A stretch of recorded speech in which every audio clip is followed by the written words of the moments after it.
ఈ ఎస్సీ ఉపవర్గీకరణ బిల్లును శాసనసభలో శాసన మండలిలో నన్నుగాంగ ప్రవేశపెట్టమన్నారని చెప్పి మరి హుటాహుటిన ఒక మాల సామాజిక వర్గానికి చెందినటువంటి వ్యక్తి ప్రస్తుతము ఈ కూటమి ప్రభుత్వంలో మన సాంఘిక సంక్షేమ శాఖ మంత్రిగా ఉన్నటువంటి డాక్టర్ డోలా బాలవీరాంజనేయ స్వామి గారు ప్రవేశపెట్టాడు. అయితే నేను ఒకటే చెబుతున్నా, ఇక్కడ సుప్రీంకోర్టు ఇచ్చినటువంటి తీర్పుకు అనుకూలంగా సామాజిక న్యాయంగా మాత్రమే ఈ యొక్క ఎస్సీ ఉపవర్గీకరణ చేశామని చెప్పి ఈయన మాట్లాడుతూ పెట్టాడు. అయితే నేనేమంటానంటే, ఇక్కడ నువ్వు డాక్టర్ ఎలా అయ్యావు, నీ కుటుంబ సభ్యులు పెద్ద పెద్ద ఉద్యోగాలు ఎలా పొందారు, ఆ తర్వాత మాట్లాడుకుందాం మనం.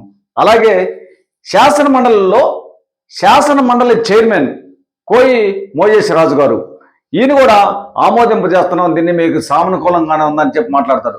ఈయన ఈ స్థాయికి ఎలా వచ్చాడో, ఈయన కొడుకు ఐపీఎస్ ఎలా చదువుతున్నాడో, ఈయన గురించి కూడా వీళ్ళిద్దరిని గురించి రేపు క్లుప్తంగా మీడియా ముందుకు వచ్చి మాట్లాడతాను. మాల సోదరులారా, మీకు శుభ్రంగా వీళ్ళిద్దరిని గురించి వివరిస్తానని తెలియజేస్తున్నాను.